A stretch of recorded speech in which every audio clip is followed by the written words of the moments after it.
for 40 years and was collections manager when he retired in 2017. He's had a lifelong interest in Scottish cartography and has written extensively on the subject.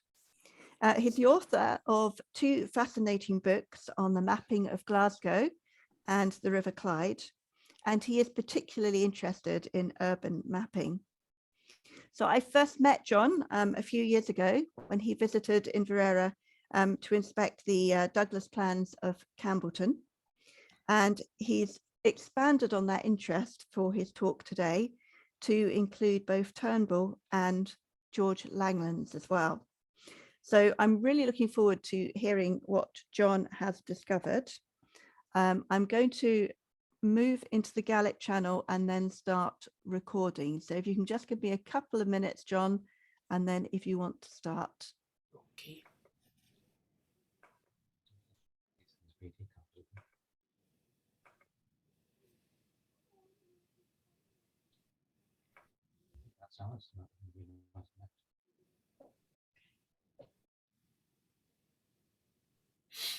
Okay, John, whenever you are. Thank you very much, Alison. Good morning, everyone. I hope you can hear me clearly. And before I start, I'd like to express my sincere thanks to the friends of the Argyll papers, and in particular, Alison Diamond, for the invitation to speak to you today. As you can see, my subject is surveying the Argyll Estate in the second half of the 18th century, and I'm looking at the work of these 3 men. 65 years ago, Edinburgh University Press published the first issue of the influential journal Scottish Studies, which proved to be an important vehicle for much significant research on a wide range of subjects. Notably, that very first inaugural volume included an article by Betty Third on the significance of Scottish estate plans and associated documents, based on her doctoral thesis, which considered the changing rural geography of the Scottish landscape and the important role played by land surveyors in moving husbandry from subsistence to commercial farming.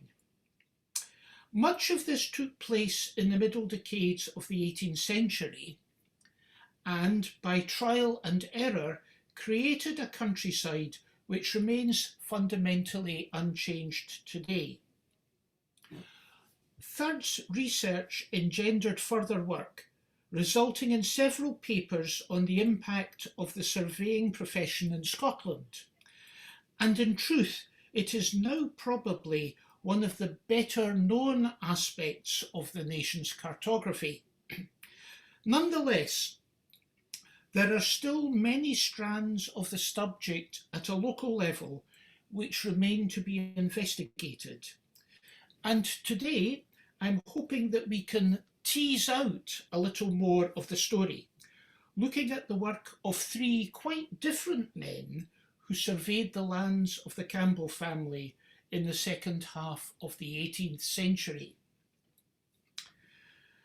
As you doubtless know, the plan collection held in the archives at Inverera Castle is of national importance, with over 300 estate surveys prepared by some who are the lesser known of Scotland's land surveyors.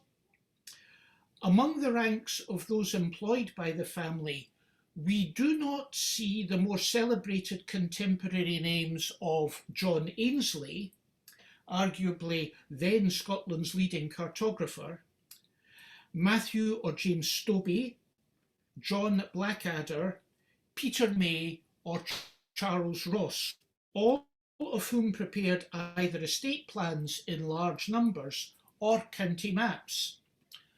Nonetheless, the work of James Turnbull, William Douglas and George Langlands provides us with a fascinating example of the detail of information, artistic quality and mathematical skills of the surveyor at an important local level.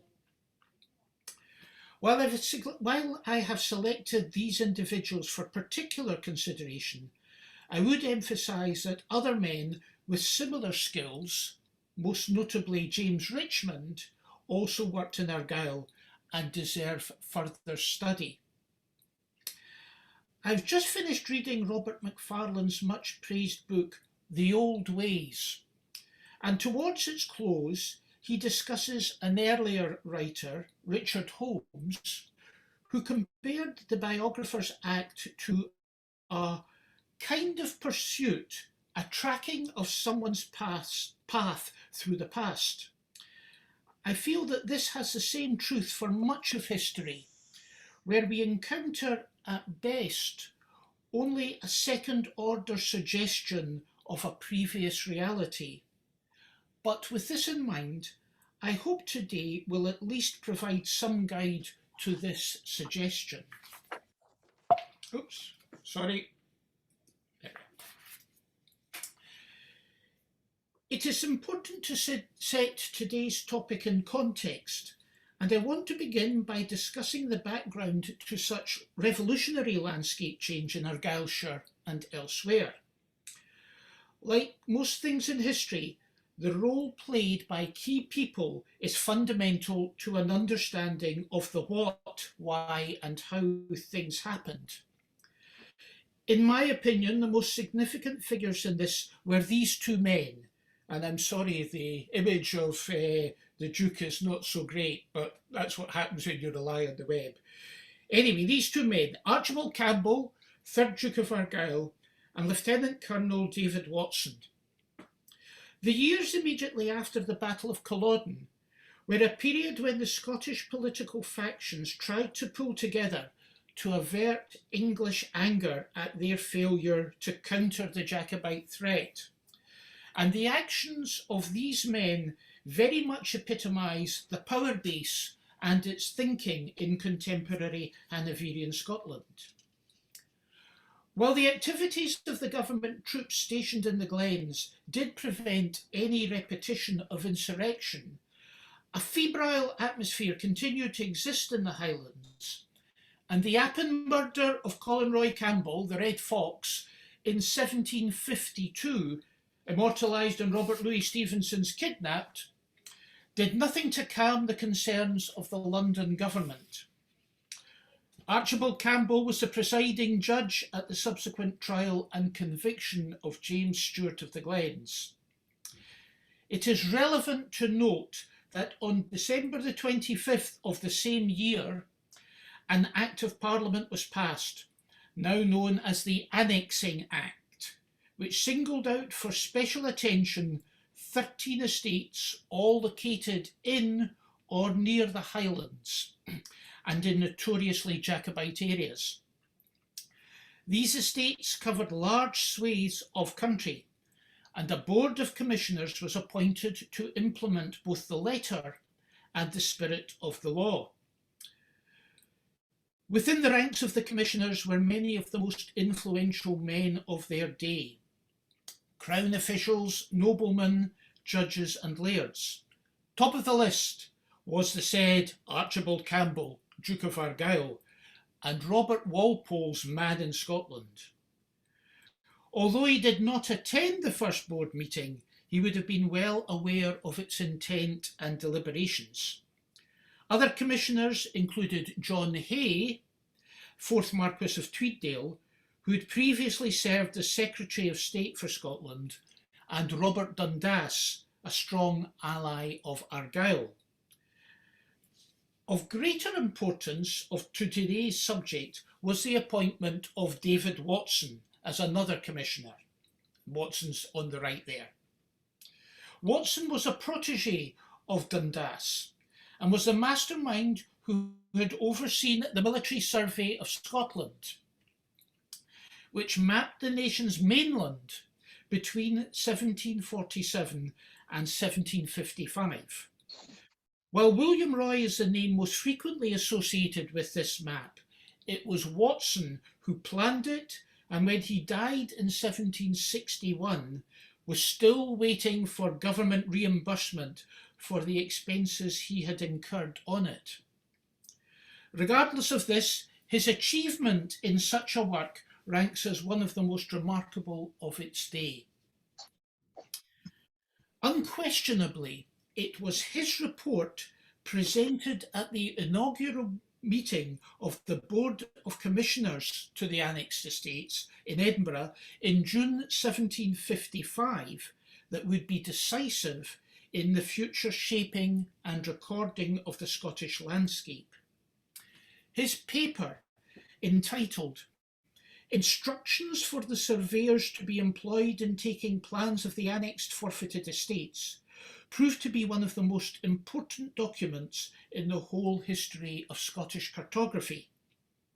The Annexing Act specifically mentioned the need for the surveying and preparation of proper, and I emphasise proper, plans to indicate land quality, situation and potential improvements. Watson's instructions stipulated by 9 categories the methods of executing such work, particularly focusing on creating a baseline to ensure greater accuracy, in addition to recording all houses and their names. It strikes me that these terms, emphasising proper methods and based on his own experiences with the military survey, reflect something of Watson's own feelings about the military survey's limitations. I also think it no coincidence that the first meeting of the board did not take place until 1755, the year that the military survey was bound up, even although the Act was passed on Christmas Day 1752. Watson's paper became a template for the improvement process for many Scottish landowners, and its terms were to be echoed repeatedly in the instructions given to their own surveyors over the following decades, and of course were particularly relevant to estates with islands which were never mapped by the military survey.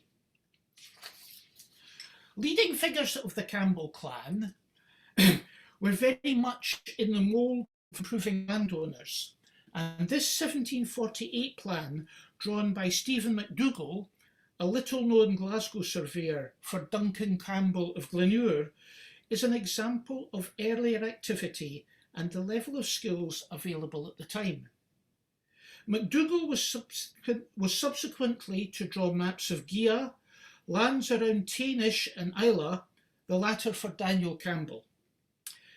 However, of greater importance to today's topic was the fact that waiting outside the Commissioner's boardroom that first day was William Coburn, a Kelso land surveyor who took the opportunity to offer his services to a body clearly keen to get down to work expeditiously.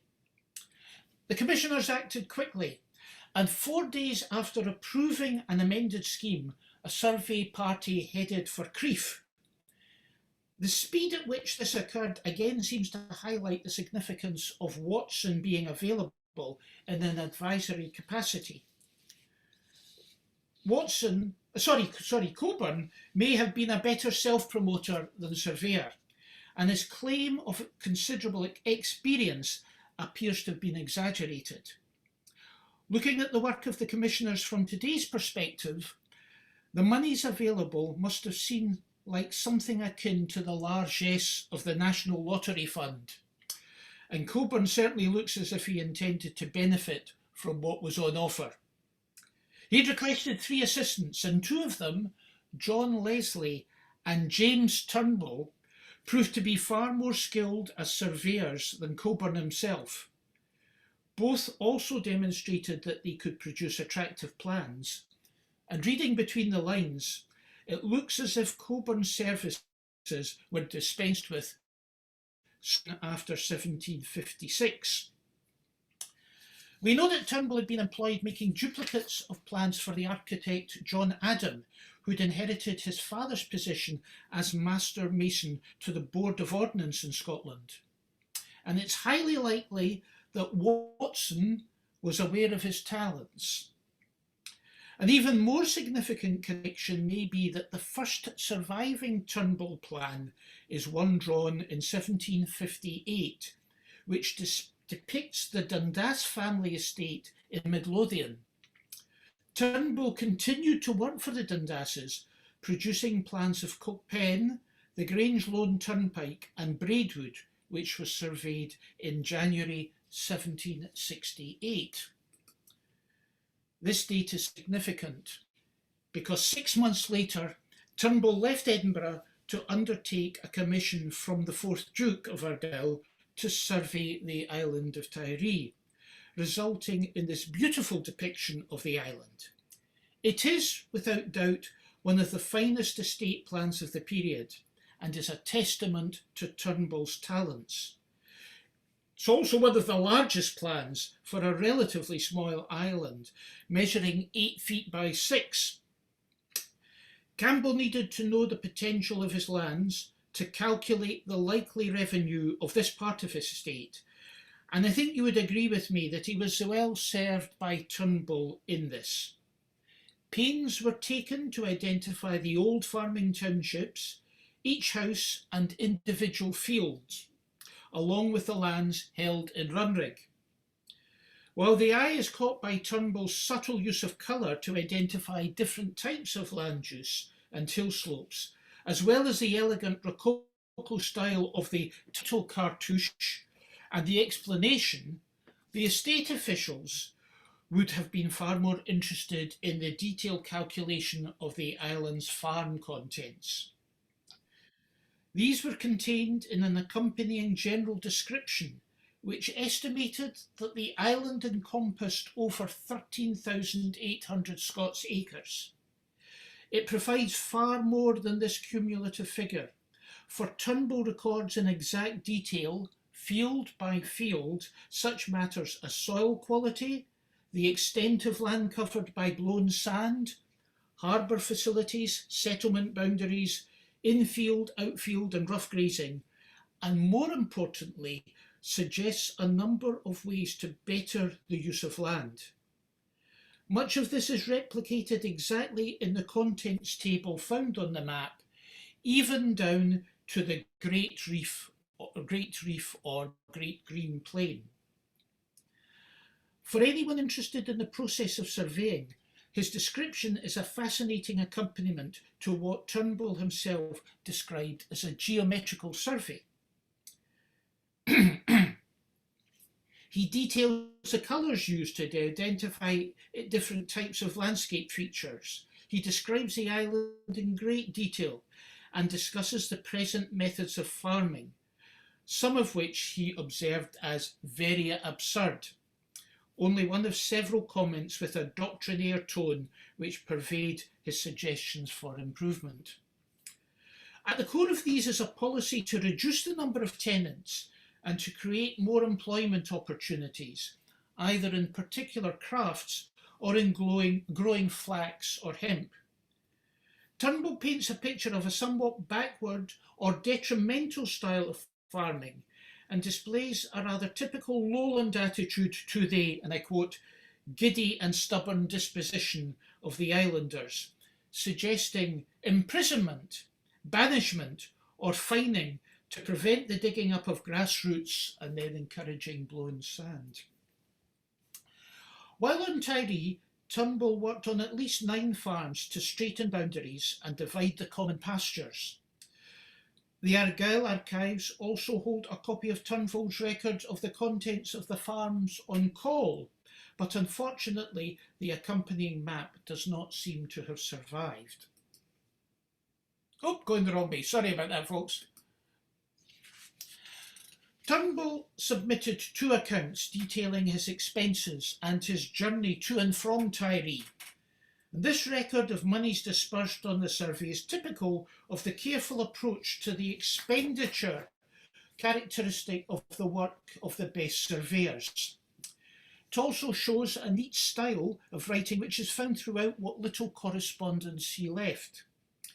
He details what the original commission expected, which went beyond mere survey and included taking a census of the inhabitants and manufacturers on Tiree, assessing the holdings of every farm and its potential, sounding the level of the lochs, and drawing up an overall assessment of the island's husbandry, all very much in accord with the general ethos behind the work of the annexed estate commissioners. In all, Turnbull and his survey party spent 360 days on the island, working on the whole operation, beginning on the 15th of July 1768. He charged £189 for the work, which is based on half a guinea per day. This was what Coburn had charged the commissioners, and I think that Campbell got a better deal for the money when spending it on Turnbull's plan. Donald Campbell, factor of Tiree, met the expenses and board of the assistants, and you can see here the listing there, leaving only the cost of mounting the plans of both Tiree and Call on linen, putting them on rollers, for which Alexander Palmer charged £1.19 and sixpence, and purchasing 2 iron cases to hold them at a cost of 7 shillings. This account is dated 8th July 1769, 1 month after Turnbull had returned to the capital, but when looked at closely, it does introduce a slight element of confusion in our understanding. Turnbull records his work beginning on the 15th of July. Excuse me, but his travelling expenses would suggest he did not leave Edinburgh until 5 days later, only reaching Port Askaig on Islay on the 9th of August. On the day of his initial departure, he'd received monies, presumably in advance, from Archibald Campbell of Succoth.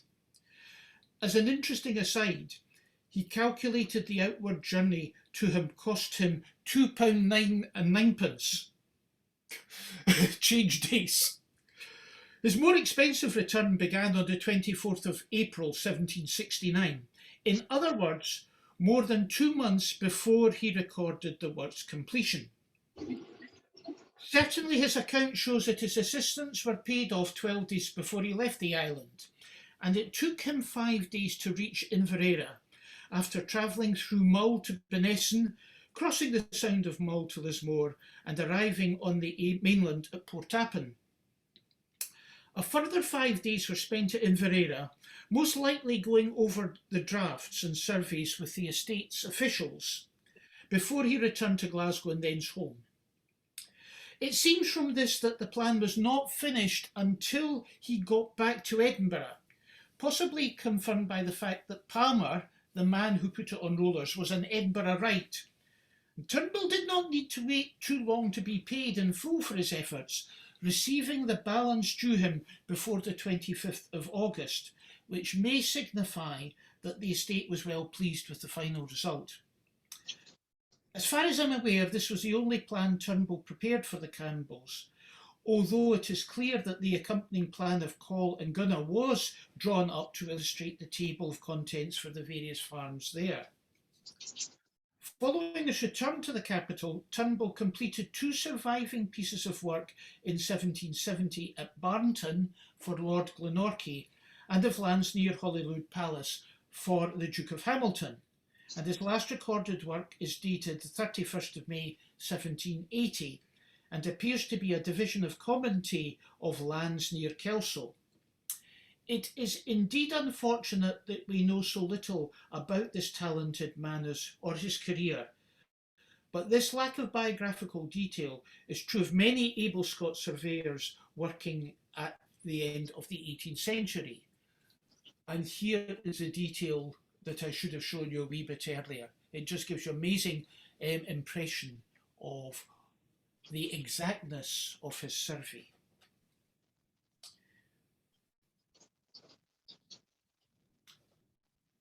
Turnbull's work cannot be seen in isolation, for it was part of a wider improvement programme underpinning a more commercial approach to husbandry and resources. 5 months after Turnbull drew up his account, the island factor and John Burrell, factor for the Hamilton estates, prepared a series of observations while at Holyrood House regarding Tiree. The fact that they were probably staying in property owned by the Duke of Hamilton suggests a very strong link between them and Turnbull. Their document puts into words the scheme suggested by his plan and details what expenditure was necessarily required in the way of constructing new farmhouses, improving the harbour, enclosing other lands, and notifying tenants of the 9 farms Turnbull had reorganised of intended changes to the leasing of properties. Burrell had not visited the island before drawing up these observations, but had spent time in Argyllshire earlier that year, along with several estate officers, on a strenuously thorough, if brief, examination of farms and coal operations in the area around Campbelltown. More importantly, his senior estate surveyor, William Douglas, probably accompanied him, since this plan of Campbelltown, one of a series of 4, was produced at the same time. Uniquely, Douglas identifies the individual feus in the borough, picking out the boundaries in red. And based on a later lithographed version of the plan, produced by W. and A.K. Johnson, which notes which has notes to distinguish between slated and thatched, these are the notes here, slated and thatched houses, it appears that Douglas attempted to differentiate not only the building materials, but also the number of stories by varying the depiction of the individual blocks. Interestingly, and I'll go back for a second,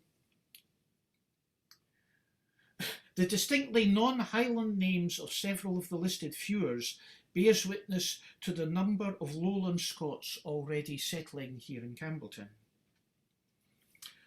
Douglas spent most of his working life on the Hamilton estates under Burrell's direction, and a large number of his plans, mostly of lands in Lanarkshire, survive in the family papers, bearing witness to his own precise recording of an initially complex and undeveloped landscape. More importantly, a sequence of surviving estate ledgers records the bulk of his commissions for the Hamiltons, and Burrell's journal for the period 1778 to 80 contains an itemised 19-page list of various survey jobs done by Douglas between September 1765 and July 1780, covering a total of over 626 working days, during which he surveyed more than 31,000 acres on the estate, and for which he received the princely sum of over £570.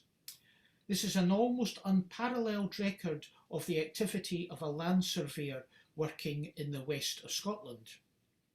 Significantly, the list makes no mention of a Campbelltown plan, and there's a sizable gap in Douglas's employment during that period, suggesting that any Argyllshire surveying was in addition to his regular duties. Regardless of this, Douglas's sojourn in Argyllshire may have been a return to the place of his childhood, since his father, William, had worked as a mason, initially for the second Duke between 1731 and continually until the mid-1750s, later serving under the architect Roger Morris. It appears likely that William Douglas was born in Inverera in January 1736. And again, this is the A.K. Johnson lithograph. Surviving papers confirm that the younger Douglas also spent time surveying on both Mull and Iona, as well as in straightening boundaries in Morven in 1769. This detailed plan is possibly the earliest record of the religious sites on Iona, and clearly identifies what arable was available. 2 years later, Douglas prepared this plan of the lands around Kenmore, lying to the east of Auchendrane. This is a better example of a Douglas plan, for it bears his distinctive use of directional arrows. Where are they? I did see them on this. There are directional arrows. Yeah, there's one there, showing the slope of the land. It also identifies a proposed village at Ferrenmore, and like Turnbull, Douglas included a table of the land use and acreages of the individual farms covered in his survey.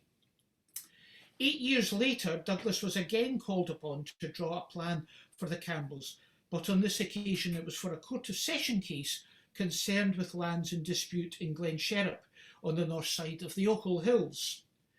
Douglas's use of directional arrows is particularly clear here, and of possibly interest to any hill walkers among the audience. He manages to identify the cairn sitting on the top of Termangy Hill.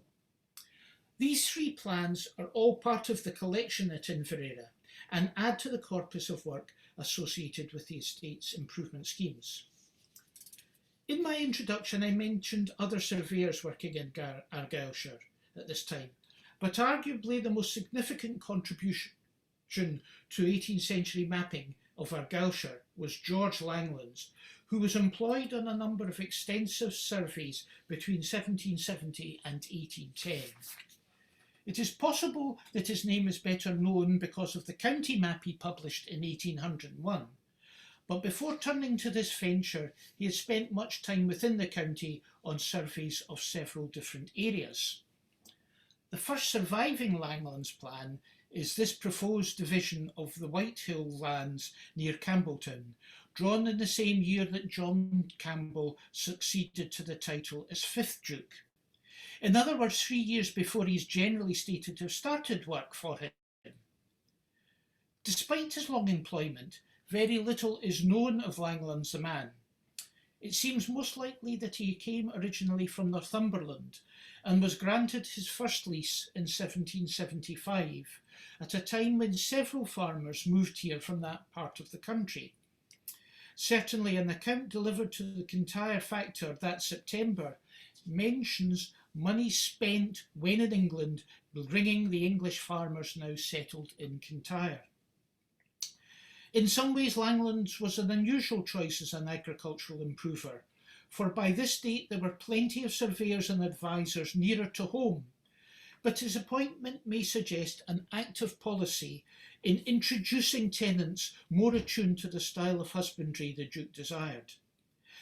Nonetheless, his advisory work involved more than merely recording the landscape, and his correspondence includes suggestions on such matters as the division of lands, crop rotation, enclosing, and other contemporary farm methods. Sometimes described as an unsatisfactory employee, he irritated the Duke on several occasions by increasing his fee without prior negotiating, in charging pavement incorrectly, falling behind in his rent, and in disregarding instructions. But the fact that he continued to be employed over a period of 4 decades suggests that these were relatively minor difficulties. During the 1770s, Langlands surveyed farms and lands throughout Kintyre, including property on Gia, and this plan from 1777 of lands on the peninsula. In 1781, he prepared a plan for an intended village at Coburn, which suggested a grid pattern facing the bay. 2 years later, he'd moved to Knapdale, and by 1785 was working on surveys for other members of the Campbell clan, including the 4th Earl of Breadalbane on Seal, Lung, Netherlorn, and subsequently Taymouth, as well as for Alexander Campbell of Barcaldine in Lismore. I think it's important to include these plans to emphasise the Inverary papers should not be seen in isolation to other important archive resources. And this is highlighted by this engraved plan of the Kintyre Peninsula published in 1793. Improvement covered much more than changes in agricultural practices, and among his various activities, the 5th Duke was first governor of the British Society for Fisheries, founded in 1786. Among its efforts, the Society attempted to establish a series of fishing villages, including one at Tobermory, Unsurprisingly, Langlands was involved and took a leading part in preparing plans for stations at Tarbert, Canna and Tobermory. This depiction appears to have been an earlier draft of his work on Mull, since a later Langlands plan, now held in the Mull Museum, indicates intended quays and the layout of a village there. Langlands was also involved with operations relating to the construction of the Crinan Canal, working under the engineer John Rennie. It took him 12 days to survey the 9-mile length of the intended route, in making plans, taking soundings, and marking high and low water levels, and the final plan was completed in 1794. Work followed on the Inverary estate in 1789, and on several islands, including Scarborough in 1791, Jura and Col in 1794, Mull in 1799, where he surveyed the Lochbuie estate, and Tiree in 1802 to 106. By the mid-1790s, his son Alexander was working with him. And as you can see, this Jura plan was prepared both by the father and the son. Langland also appears to have had an eye to his family's financial well-being. Another son, William, was appointed in 1791 to oversee improvements in Kintyre, and a year later, in 1792, the father applied for permission to build a house and machinery for a bleach field on his 38-year lease at Strathbeg to the west of Campbelltown, a sign of the Duke's commitment. Few farmers took their crop to Langlands as his charges were so high. The following year, he was trialling the feasibility of using local clay to establish a brick or tile work. As early as December 1787, Langlands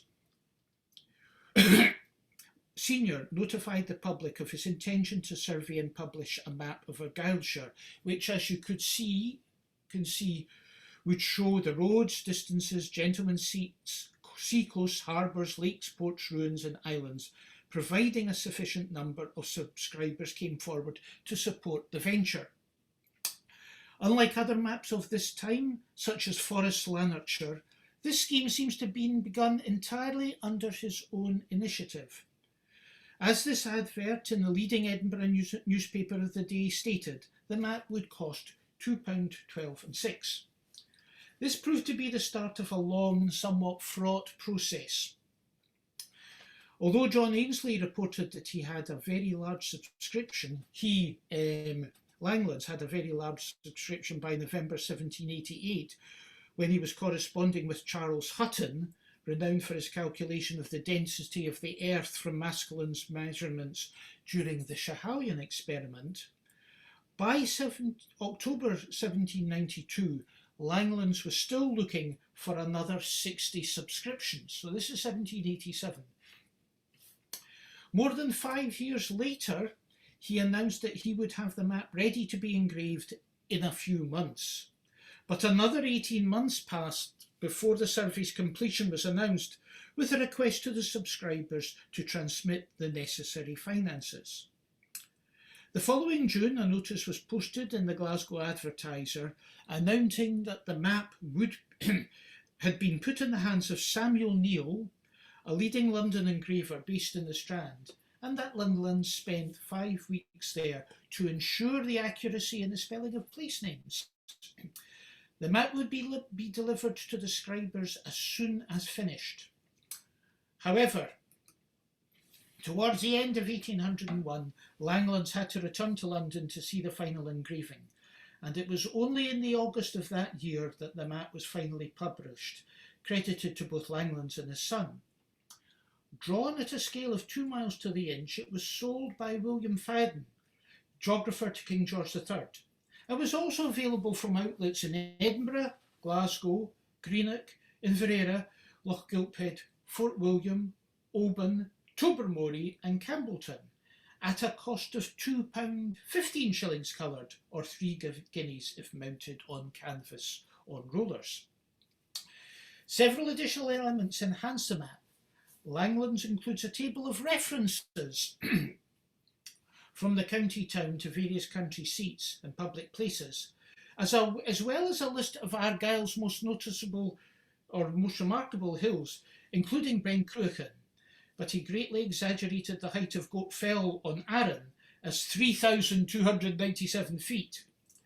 In the style of the times, the map is illustrated not only by a decorative title cartouche, but also a view of Inverary Castle and plans, inset plans of the two principal boroughs of the county. A final notice for the map was published in February 1802, when the Caledonian Mercury recorded Langlands' thanks to his subscribers. The map had taken more than 13 years from original proposal to its final publication, but unfortunately the venture did not turn out to be a commercial success. When John Thomson, the Edinburgh map publisher, produced his Atlas of Scotland in 1832, he recorded that Langlands County map did not sell well, largely because sales fell much under the calculated number, resulting in a considerable loss to the undertakers, a fate shared by many Scottish surveyors and county maps. By the turn of the century, Langland's involvement with the Fisheries Society had cooled, and his attention had turned to surveying properties on the Rosneath estate and the routes of intended roads on Jura, Islay and Cowell. The survey of the Jura road was deemed to be inadequate, and a new line was established by David Wilson, a Loch Gilphead surveyor. Whether this was the work of the father or the son, road surveying was definitely not a Langlands forte. Langland's final plan appears to have been nearer to home, a design for the improvement of the lands of Machrihanish, drawn in 1810. But the following year he succumbed to cold and fatigue and died at Campbelltown.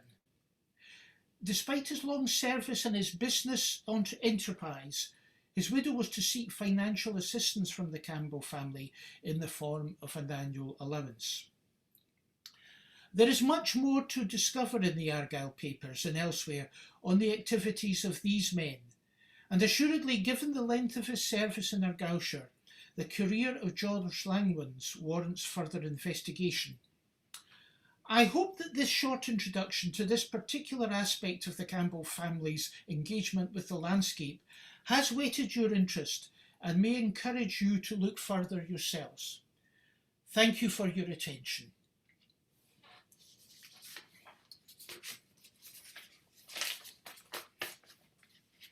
Over to you, Alison, I think.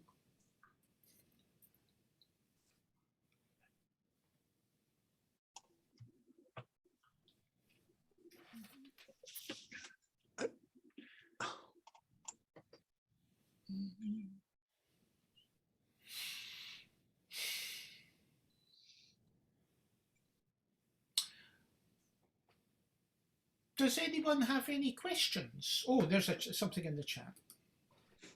Okay, thank you very, very much. Thank you, John. That was fab. Would you like to stop sharing your screen, and then we can get a whole list of faces up? Yes. And that's grand. Thank you all very much. Now, if everyone can join the English channel. Alison, you're not on the English channel. Yeah, I'm asking everyone else to move on to the English channel and forgetting to do it myself. I'm sorry. That's brilliant. I will try again and say thank you very much to John. I was absolutely fascinated in all of that.